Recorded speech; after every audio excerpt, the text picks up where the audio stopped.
नमस्कार. आज आपण बोलूया एका अशा सणाबद्दल जो फक्त नवीन वर्षाची सुरुवात नाही, तर तो आहे नव्या उत्साहाचा, नव्या आशांचा आणि नव्या सुरुवातीचा एक उत्सव. हो, आपण बोलतोय गुढीपाडव्याबद्दल. कधी विचार केलाय आयुष्यात जेव्हा आपण काहीतरी नवीन सुरू करतो तेव्हा आपण काय करतो?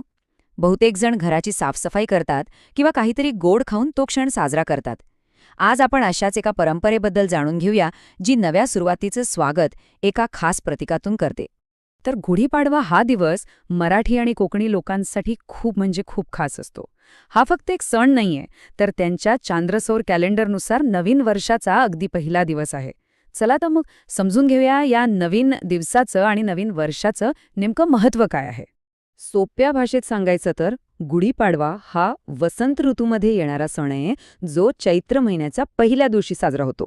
आता यातला पाडवा शब्द आलाय संस्कृत शब्द प्रतिपदावरून, ज्याचा अर्थ आहे महिन्याचा पहिला दिवस. म्हणूनच हा दिवस एका नव्या युगाची, एका नव्या काळाची सुरुवात मानला जातो. आणि हा दिवस खरं तर अनेक पातळ्यांवर नवीन सुरुवातीचं प्रतीक आहे. बाहेर निसर्गात वसंत ऋतू बहरलेला असतो, झाडांना नवी पालवी फुटलेली असते. शेतकऱ्यांसाठीही हिवाळ्यातील पिकांच्या कापणीची आणि नव्या हंगामाच्या तयारीची वेळ असते.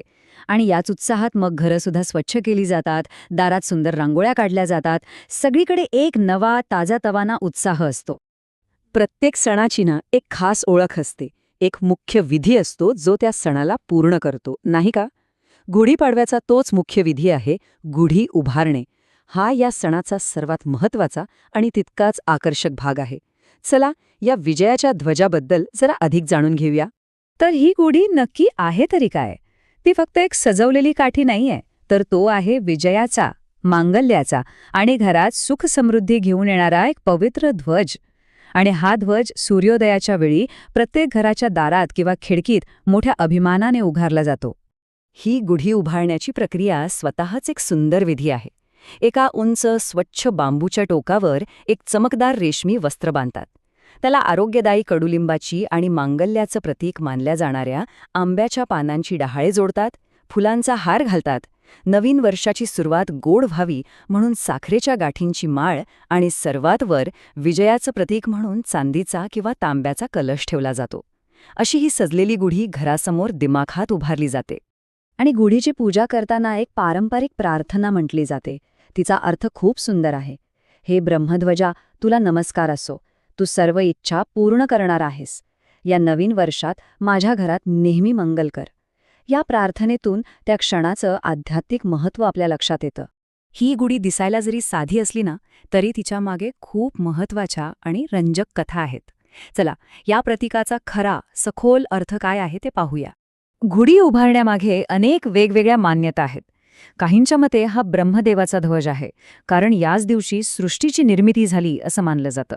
तर बऱ्याच जणांसाठी हा भगवान रामाच्या अयोध्या पुनरागमनाचा विजयोत्सव आहे. इतिहासात पाहिलं तर ही गुढी छत्रपती शिवाजी महाराजांच्या शौर्याचं प्रतीक म्हणूनही ओळखली जाते. पण या सगळ्या कथांमधून एक संदेश अगदी स्पष्ट मिळतो. ही गुढी वाईट शक्तींना दूर ठेवते आणि घरात सुखसमृद्धी घेऊन येते.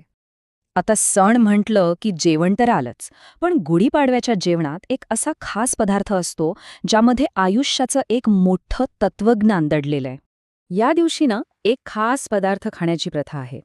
त्याची चव थोडी वेगळी असते, पण तीच चव आपल्याला आयुष्याच्या खऱ्या स्वरूपाची जाणीव करून देते. म्हणजे सुख आणि दुःख या दोन्हींच्या मिश्रणाची.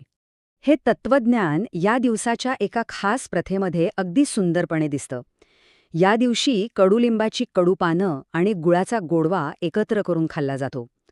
कडुलिंबाचा कडूपणा म्हणजे आयुष्यातली आव्हानं आणि दुःख, तर गुळाचा गोडवा म्हणजे सुख आणि आनंद. आणि संदेश अगदी सरळ आहे. आयुष्यात येणाऱ्या कडू गोड अनुभवांना सारख्याच भावाने स्वीकारा. अर्थात सण फक्त कडूगोड चवीवर नाही थांबत. नवीन वर्षाचं स्वागत धणक्यात करण्यासाठी घरात पुरणपोळी, श्रीखंड आणि बासुंदीसारखे अनेक गोड पदार्थही बनवले जातात. आणि एक इंटरेस्टिंग गोष्ट म्हणजे हा नवीन वर्षाचा दिवस फक्त महाराष्ट्रातच नाही, तर संपूर्ण भारतात वेगवेगळ्या नावांनी आणि थोड्या वेगळ्या परंपरांनी साजरा केला जातो. नावं अनेक असली तरी सणाचा आत्मा मात्र एकच आहे.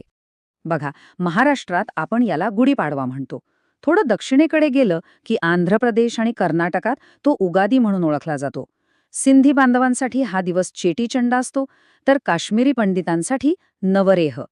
यातून आपल्या भारताची सांस्कृतिक विविधता किती सुंदर आहे हेच दिसतं. नावं वेगळी, पद्धती वेगळ्या, पण नव्या सुरुवातीचा उत्सव साजरा करण्याची भावना मात्र सगळीकडे सारखीच आहे. थोडक्यात सांगायचं झालं तर गुढीपाडवा म्हणजे फक्त कॅलेंडर बदलण्याचा दिवस नाही.